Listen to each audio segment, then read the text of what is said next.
pass by. Hello, my name is Nico and I'm here today to review Anaïs' A Spy in the House of Love, published in 1954. Anaïs was born in 1903 in France, and she lived in many countries throughout her life, such as, France, Spain, Cuba, and the United States. Thanks to that, she also spoke and wrote in all of the languages of these countries, so Spanish, English, and French. But most of her work was written in English. She has published a very big variety of works, her diaries being the most popular ones. I wish I would talk about this now, but this is too polemic, and I will not talk a lot about her life in here, because she was a bigamist. So even though she was married to a banker called Hugh Parker, she also married another man, and she stayed a long time married to both until she revealed to the other man she married that she had already married before, which makes it easier to believe the things she claims she did, because if the things we know she did and can be proven that she did are already insane, imagine the things not even said. In her diaries, she also revealed a lot of the things that went in France and the highest points of the cultural revolution and production of books that they had in there. And in between these people, she met Henry Miller, the author of Tropic of Cancer, and she had an affair with him. She also seduced his wife, June. So yeah, this woman was unstoppable. In between that, her father was a musicist and abandoned her mother, with her being still at a very early age. It was a terrible father, but she still exchanged letters with him and later even worse stuff. And that's up to you to look up, because I'm not talking about these things here today. In A Spy in the House of Love, we follow the story of Sabina, a woman that is married to a very gentle and kind guy, but chooses to have many other affairs apart from her perfect and beautiful marriage. And you ask, why would she do that? She does it because she finds many other men attractive and that they give something to her that her husband is incapable of giving. So to each man she goes out with, she creates a personality. And she has this range of personalities that she caters to this beautiful, attractive man, but that she's not really able to keep, because she dissociates so much from her own being that sometimes it's hard to come back. But she takes it that her main version is the one that is married to Adam. So right in the beginning of the book, she's having like a crisis. And then she calls this guy who's a lie detector.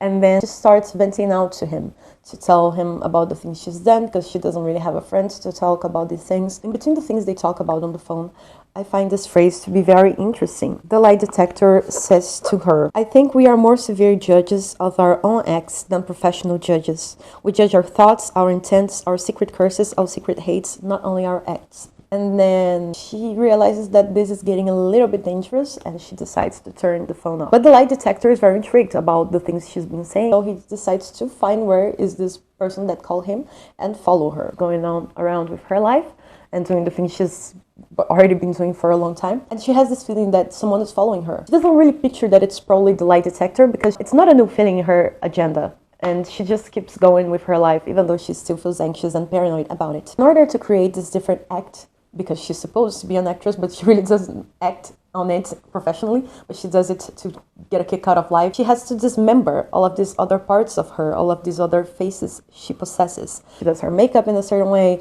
she wears this type of clothes. The way she's portraying herself really influences the way she's able to handle the world. I feel like this is not only something that her, as a spy, doing a lot of wrong stuff, sees these things, but it's also part of our daily routine, you know. We also have this sort of mask that we have to put into ourselves to be able to face the world.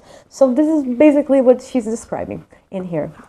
She must redesign the face, smooth the anxious brows, separate the crushed eyelashes, wash off the traces of secret interior tears, accentuate the mouth as upon a canvas, so it will hold its luxuriant smile. Inner chaos, like those secret volcanoes which suddenly lift the neat furrows of a peacefully plowed field, awaited behind all disorders of face, hair, and costume, for a future through which to explode.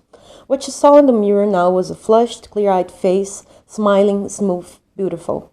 The multiple acts of composure and artifice had nearly dissolved her anxieties. Now that she felt prepared to meet the day, her true beauty emerged, which had been frayed and marred by anxiety. So the thing is, if we feel comfortable in the way we're displaying ourselves to the world, we can hold up a little bit more confidence into doing the things we must do, right? So the thing about Sabina is that she creates a lot of different selves, but we have to do that when we are confronting the things and facing the things we have to do in our day-to-day routine. So like going to work, having to talk to these people at the bank, the ways you have to act. Even if you're someone who's true to yourself, you still have different ways you act in different places.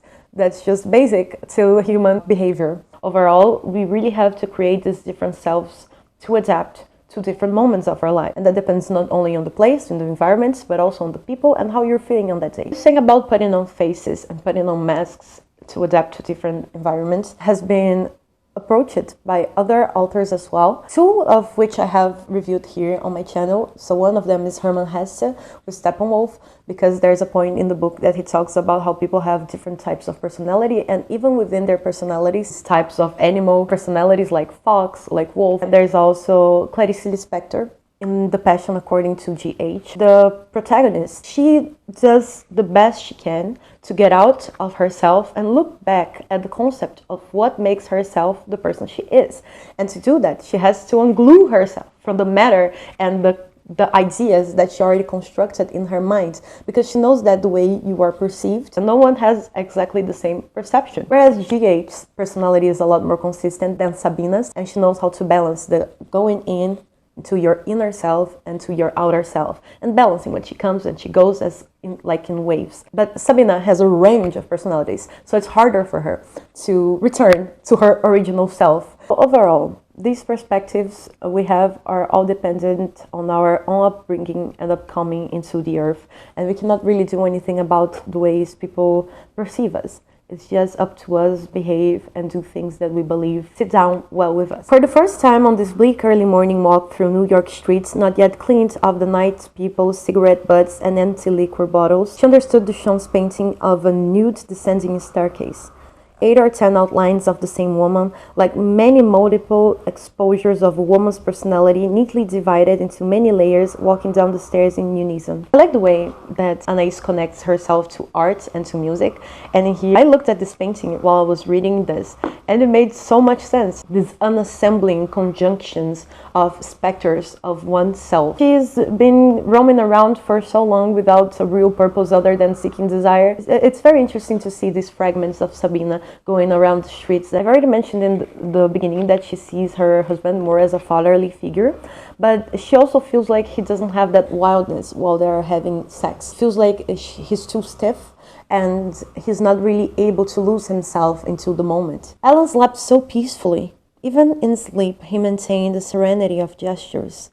The firm design of his nose, mouth, and chin, the angular lines of the body, all sculptured from some material of rectitude that would not slacken. In moments of desire even, he did not have the wildness of the eyes, disordered hair of others. He would never grow almost delirious with pleasure or utter sounds not quite human from the jungle of man's earlier animalism. A part of just getting pleasure and wanting to know more about this other man, she feels guilty about these things, but she doesn't feel regret. And in these escapades, she's trying to find other ways of learning, try to live another life that is not really hers. She can't bear having just one model of life for the rest of her life. She always goes after men that are completely different one from another. One of them is a musician, another one is a singer, like opera singer, or one is a very young boy who sees her as a mother, and there's also one that used to be a pilot during war and cannot stand being grounded anymore. It was hard for him being in the ground. He couldn't feel grounded ever because he was so used to being up in the sky and seeing things in a broader manner. Sabina relates to that, making a parallel to her life as to the fact that she cannot really stand being in inertia, and tells her about something he heard at the war, about looking in the eyes of dying people. Some die silent, he said. You know by the look in their eyes that they are going to die. Some die yelling, and you have to turn your face away and not look into their eyes. When I was being trained, the first thing they told me was, never look into a dying man's eyes. And then Sabina says, but I know you did. I can see it in your eyes. You did look into dying men's faces, the first time perhaps. Oh, and then they say that looking into the eyes of a dead person will make you mad. The eyes, Chico, they never lie. Even though she gets to learn a lot from them, each of the times she goes out, this leaves her feeling a little bit more empty. It's not that she cares for them. it's quite the opposite. She runs away in the blink of an eye, and she can't wait to rearrange her stuff and escape. And then that's why she compares herself to a spy, because she wants to leave no traces of herself back. Even though she might go out with these men other times, she doesn't want to make it seem like she's ever been there. And also because she's faking being someone she isn't. So at some point she becomes inconsistent with it. These moments when she reached the humorous peak above the morass of dangers, the smothering swamps of guilt, were the ones when everyone left her alone and absolved. They seemed to be awaiting her hour of punishment after living like a spy in the house of many loves, for avoiding exposure, for defeating the sentinels watching definite boundaries, for passing without passports and permits from one love to another. Every spy's life ended in ignominious death. Unfortunately for her, these personalities she creates are too shallow. But she also compares it to the possibilities that she likes to have in her life. So she likes having the structures of what will be a relationship, but she wants it to be brought open. And then she talks about the Chirico paintings. I really love Giorgio di Chirico. It was interesting because when I was reading this part, I was in Lisbon, and there's a church there that fell because of the earthquake, and only the outside parts of it were kept, and you can see how far it goes. And I think it's the same idea of what Nim puts in here. Once in an ancient city in South America, Sabina had seen streets which had been ravaged by an earthquake. Nothing was left but facades, as in Chirico's paintings. The facades of granite had remained, with doors and windows half unhinged, opening unexpectedly, not upon a household nestled around the hearth, but whole families camping under the sky, protected from strangers only by one wall or door, but otherwise completely free of walls or roofs from the other three sides. She realized that it was this illimitable space she had expected to find in every lover's room. The sea, the mountains visible all around, the world shut off on one side. A hearth without roof or walls, growing between trees, a floor through which wildflowers pushed to show smiling faces, a column housing stray birds, temples and pyramids and Baroque churches in the distance. But when she saw four walls and a bed pushed against the corner as if it had been flying and had collided against an obstacle, she did not feel as other voyagers. I have arrived at my destinations and can now remove my traveling costume. But I have been captured, and from here, sooner or later, I must escape. And then, towards the end of the book, she's at a bar, and then she's telling many stories of other times that she hung out with people, of the trips she had, but she's very inconsistent. So she gives this path into her life, but then when people start getting to the course of it, she tries to move away, and then she creates many other possibilities of following, and then she makes what she already said. She makes it very confusing. She just makes it very clear that she's a liar, and then some things might be true, some things might be not. But one of these friends of her, Jay, he really wants to understand. This is one of the things that intrigues him the most and makes him want to understand it, to get to the core of this woman. Impossible to know who she had betrayed, forgotten, married, deserted, or clung to. It was like her profession. The first time he had questioned her, she had answered immediately, "I am an actress." But when he pressed her, he could not find it in what place she had acted, whether she had been a success or a failure, whether perhaps, as he decided later, she had merely wished to be an actress, but had never worked persistently enough, seriously enough, except in the way she was working now, changing personalities with such rapidity that Jay was reminded of a kaleidoscope. Okay, so he describes them once when they were in an elevator and people were waiting to come in. "We were ravenous for each other, I remember, Sabina. We got into an elevator and I began to kiss her. First floor, second floor, I couldn't let go of her, third floor, and when the elevator came to stand still, it was too late. I couldn't stop. I couldn't let go of her if all Paris had been watching us. She pressed the button wildly, and we went on kissing as the elevator came down. When we got to the bottom, it was worse, so she pressed the button again, and we went up and down, while people kept trying to stop it and get on. At the moment, Sabina had been stripped of all mystery, and Jay had tasted what the mystery contained, the most ardent frenzy of desire. So because she's so fragmented, she cannot really put things together after she goes out with that. She's able to amuse others, but that's also a way that she keeps suffering over and over again. She feels like she's going to be tried and sentenced for it.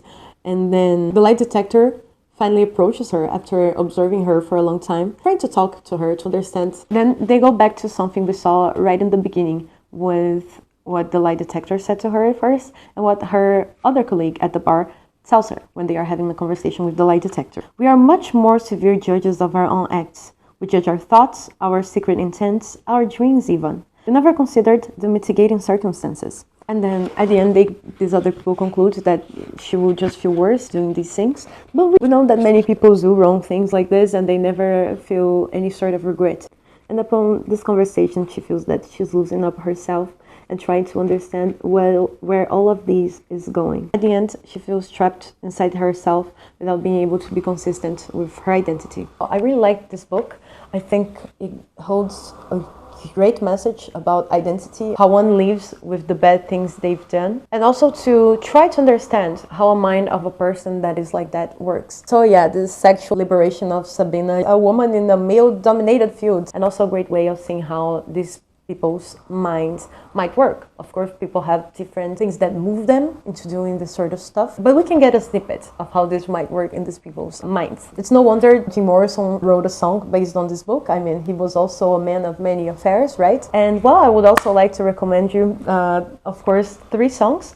One is The Spy by The Doors from the Morrison Hotel, The DBs, The Spy in the House of Love, the entirety of the song, and also Blue Oyster Cult's A Spy in the House of the Night. Because I didn't mention throughout the review, but Sabina talks a lot about the nights, the influence that the moon has on her, and taking moon baths. So Blue Oyster's version holds on more into that side. Since we are talking about flawed women, we can get Fleabag.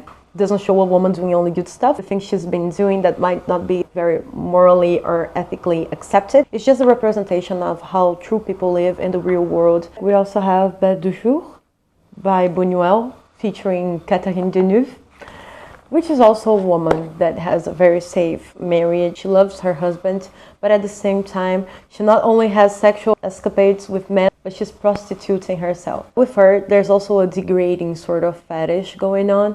So yeah, it's interesting to see these depictions on the media. And yeah, hope you have liked this. I hope you have enjoyed this review. I thank everyone who's been watching my videos. I've been putting a lot of efforts into it. The next review will be À Rebours by Hyusmans. And to finish the video, I would like to wish everyone a happy Halloween. Enjoy the season. This is one of the coolest holidays ever. So yeah, enjoy. Bye bye. See you. That you long to